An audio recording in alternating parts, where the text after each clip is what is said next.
രത്ന മാർക്കറ്റിൽ ഏറ്റവും അധികം വിൽക്കപ്പെടുന്ന ഒരു രത്നമാണ് വജ്രം അഥവാ ഡയമണ്ട്. ഇതിന് പല തരത്തിലുള്ള ഗ്രേഡുകളുണ്ട്. VVS1, VVS2, IF ഇങ്ങനെയൊക്കെയുള്ള ഒരുപാട് ഗ്രേഡുകളും ഒക്കെ ഉള്ളതാണ്. വളരെയധികം ശാസ്ത്രീയമായ പഠനങ്ങളും വജ്രത്തിനെ സംബന്ധിച്ചുണ്ട്. ഡയമണ്ട് ലാബുകളുണ്ട് ടെസ്റ്റ് ചെയ്ത് നോക്കാനായിട്ട്. മനുഷ്യന് പെട്ടെന്ന് കണ്ടുപിടിക്കാൻ മനസ്സിലാക്കാൻ പറ്റത്തില്ല. അതുകൊണ്ട് ലാബ് ടെസ്റ്റ് ചെയ്തിട്ടുള്ള പരതം ഈ വജ്രം മാത്രമേ ധരിക്കാൻ പാടുള്ളൂ എന്നാണ് ജ്യോതിഷത്തിൻ്റെ അഭിപ്രായം. ഇപ്പോൾ നമുക്ക് ആവശ്യം പോലെ ലാബുകൾ കേരളത്തിലുണ്ട്. അവിടെ ടെസ്റ്റ് ചെയ്ത് കണ്ടുപിടിക്കാം. സർട്ടിഫിക്കറ്റ് ഇല്ലാത്ത വജ്രം ഒരിടത്തുനിന്നും വാങ്ങിക്കാതിരിക്കുക. സർട്ടിഫിക്കറ്റോട് കൂടി മാത്രമേ മേടിക്കാവൂ. അത് ടെസ്റ്റ് ചെയ്ത് നോക്കാനുള്ള ചില ഇലക്ട്രോണിക്സ് ഉപകരണങ്ങളൊക്കെ ഇപ്പോഴുണ്ട്. അത് പല ജ്വല്ലറികളിലും അത് ലഭ്യവുമാണ്. അതൊക്കെ നോക്കി വാങ്ങിക്കണം. ഡയമണ്ട് വാങ്ങിച്ചാൽ അതിനൊരു റീസെയിൽ വാല്യൂ ഉള്ള ഈ രത്നങ്ങൾക്കെല്ലാം, ആദ്യം പറഞ്ഞ രത്നങ്ങൾക്കൊന്നും തന്നെ റീസെയിൽ വാല്യൂ ഒന്നുമില്ല. ആദ്യത്തെ വിൽപ്പനയിൽ മാത്രമേ പൈസ ഉള്ളൂ. അത് കഴിഞ്ഞിട്ട് രണ്ടാമത് കൊടുത്താൽ ഒരു പൈസയും കിട്ടത്തില്ല, ഒരു തുകയും ആളിന് കിട്ടത്തില്ല. അപ്പോൾ അതൊക്കെ അത് വാങ്ങിക്കുന്നതിന് മുമ്പ് അത്തരം കാര്യങ്ങളൊക്കെ ആലോചിച്ചിട്ട് വേണം വാങ്ങിക്കാനുള്ളത്. ഡയമണ്ടിന് മാത്രം 50% മുതൽ മുകളിലോട്ട് എമൗണ്ട് തിരിച്ചു കിട്ടും വിൽപ്പനയിൽ. മറ്റു രത്നങ്ങൾക്കൊന്നും അത് ലഭ്യമല്ല, അല്ലെങ്കിൽ അത്രയും ക്വാളിറ്റിയുള്ള രത്നങ്ങളായിരിക്കണം. അപ്പോൾ ഡയമണ്ടിൻ്റെ ഒരു കുഴപ്പം എന്താണെന്ന് വെച്ച് കഴിഞ്ഞാൽ അത് വൈവാഹിക ജീവിതവുമായിട്ട് ബന്ധപ്പെട്ടൊരു വസ്തുവായിട്ട് കണക്കാക്കുന്നുണ്ട്. അതുകൊണ്ട് കൊച്ചു കുട്ടികൾക്കും പഠിച്ചുകൊണ്ടിരിക്കുന്ന പെൺപിള്ളേരും ഒന്നും ധരിക്കുന്നത് പൊതുവേ നല്ല കാര്യമല്ല. ആൺപിള്ളേർക്കും പറ്റില്ല. പഠിക്കുന്ന കാലത്ത് വജ്രം ഒഴിവാക്കി വയ്ക്കുന്നതാണ് ഏറ്റവും നല്ലത്. അല്ലെങ്കിൽ അതുകൊണ്ട് ചില വിഷമങ്ങളൊക്കെ പലർക്കും ഉണ്ടായിട്ടുണ്ട്. അതിവിടെ ഒന്ന് റിപ്പോർട്ട് ചെയ്തിട്ടുള്ള ആളുകളുണ്ട്. പഠിക്കുന്ന കാലത്ത് ഈ വജ്രം ഡയമണ്ട് ധരിക്കാതിരിക്കുന്നതാണ് നല്ലത്. പിന്നീട് ഇത് ധരിക്കേണ്ടത് ജാതകം നോക്കി തന്നെ ധരിക്കുന്നതാണ് നല്ലത്. നമ്മുടെ ജ്വല്ലറിക്കാരെല്ലാം അത് നിരുത്സാഹപ്പെടുത്താറുണ്ട്. അതിൻ്റേതായിട്ടുള്ള ബുദ്ധിമുട്ടുകൾ വാങ്ങിച്ചുകൊണ്ട് പോയി ധരിക്കുന്നവർക്കുണ്ടായിട്ടുണ്ട്. ഇത് ഒക്കേഷണലി കുറച്ച് നേരം ധരിച്ചതുകൊണ്ട് കുഴപ്പമൊന്നും വരത്തില്ല. കണ്ടിന്യൂസ് ആയിട്ട് ഉപയോഗിക്കണമെങ്കിൽ പ്രശ്നം വരും. അനുയോജ്യമല്ലാത്തവർക്ക്, അനുയോജ്യമായിട്ടുള്ളവർക്ക് യാതൊരു ബുദ്ധിമുട്ടും ഉണ്ടാവില്ല. അപ്പോൾ അതുകൊണ്ട് ഡയമണ്ട് ആഭരണങ്ങൾ ഒക്കേഷണലി മാത്രം ഉപയോഗിക്കുക. എപ്പോഴും 24 മണിക്കൂർ ഇട്ടുകൊണ്ട് നടക്കരുത്. അത് അനുയോജ്യമല്ലാത്തവർ എന്നൊരു അഭിപ്രായം നമുക്കുണ്ട്. അപ്പം വജ്രം തിരഞ്ഞെടുക്കേണ്ട രീതി എങ്ങനെയെന്ന് വെച്ച് കഴിഞ്ഞാൽ, നമ്മുടെ ജാതകം നോക്കിയിട്ട് ശുക്രനുമായിട്ട് ആനുകൂല്യമുള്ള ജനിച്ച ലഗ്നങ്ങളിലാണെങ്കിൽ മാത്രമേ വജ്രം പൂർണ്ണമായിട്ടും അനുയോജ്യമാകൂ. വജ്രം ധരിക്കാൻ ഏറ്റവും അനുയോജ്യമായിട്ടുള്ള ലഗ്നങ്ങളിലെ ഏറ്റവും പ്രധാനപ്പെട്ടത് ഇടവമാണ്. ഇടവ ലഗ്നക്കാർക്ക് ധരിക്കാം, മിഥുന ലഗ്നക്കാർക്ക് ധരിക്കാം, കന്നി ലഗ്നക്കാർക്ക് ധരിക്കാം, തുലാ ലഗ്നക്കാർക്ക് ധരിക്കാം, മകര ലഗ്നക്കാർക്ക് ധരിക്കാം, കുംഭലഗ്നക്കാർക്ക് ധരിക്കാം.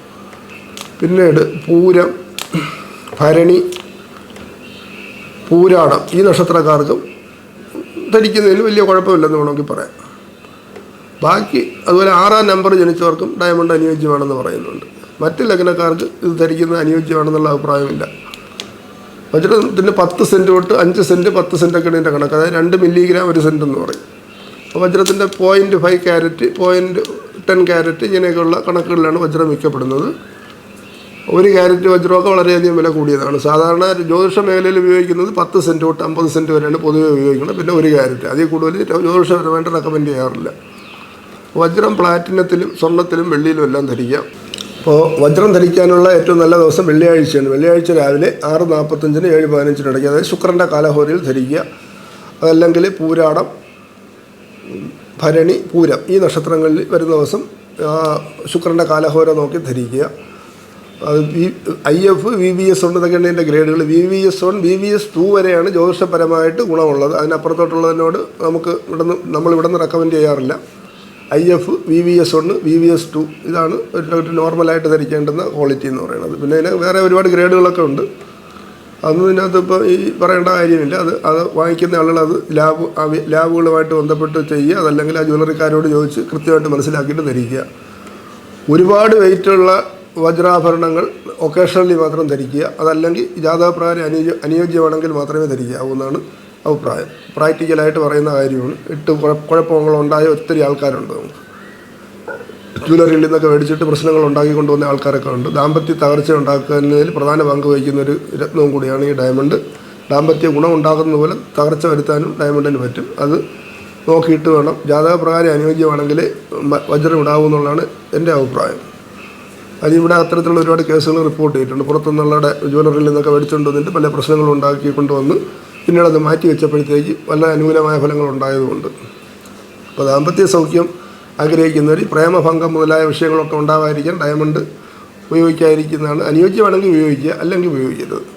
ഈ പ്രസൻറ്റേഷനായിട്ടൊക്കെ ആരെങ്കിലും ഡയമണ്ട് മോരമൊക്കെ കൊണ്ട് തന്നു കഴിഞ്ഞാൽ അത് അനുയോജ്യമാണെങ്കിൽ മാത്രമേ വാങ്ങിച്ച് ധരിക്കാവൂ. അല്ലെങ്കിൽ അത് വേറെ ഏതെങ്കിലും കാര്യങ്ങൾക്ക് വേണ്ടി ഉപയോഗിക്കുക. ഒക്കേഷണലി ധരിക്കുന്നതുകൊണ്ട് കുഴപ്പമൊന്നുമില്ല. ഒരു അരമണിക്കൂറോ 1 മണിക്കൂറോ ഒരു കല്യാണത്തിന് പോകുന്ന സമയത്ത് ഇട്ടെന്ന് പറഞ്ഞൊന്നും പ്രശ്നങ്ങളൊന്നും ഉണ്ടാവില്ല. 12 മണിക്കൂർ കൂടുതൽ ഇടുമ്പോഴാണ് കൂടുതലായിട്ട് പ്രശ്നങ്ങൾ കണ്ടിട്ടുള്ളത്. അപ്പോൾ അനുയോജ്യമാണെങ്കിൽ വജ്രം കണ്ടിന്യൂസ് ആയിട്ട് ധരിക്കുക, അനുയോജ്യം അല്ലെങ്കിൽ ധരിക്കാതിരിക്കുക. ആഭരണമായിട്ട് സൂക്ഷിക്കുന്നതിനൊന്നും കുഴപ്പമൊന്നുമില്ല. അല്ലെങ്കിൽ അതിനെ സാമ്പത്തികമായിട്ട് പ്രയോജനപ്പെടുത്തുന്ന ഏതെങ്കിലും രീതിയിലോട്ട് മാറ്റുക. അതാണ് വജ്രത്തെക്കുറിച്ച് പറയാനുള്ളത്. വജ്രം സ്വർണ്ണത്തിലും വെള്ളിയിലും പ്ലാറ്റിനത്തിലും ധരിക്കാം. പ്ലാറ്റിനം മോതിരമൊക്കെ റെഡിമെയ്ഡായിട്ട് വരുന്നതാണ്. അത് നമുക്ക് മേശരിമാർക്ക് ചെയ്യാൻ പറ്റത്തില്ല, ഹാൻഡ് മെയ്ഡായിട്ട് ചെയ്യാൻ പറ്റത്തില്ല. വെള്ളിയിലും സ്വർണ്ണത്തിലും ചെയ്യാൻ പറ്റും.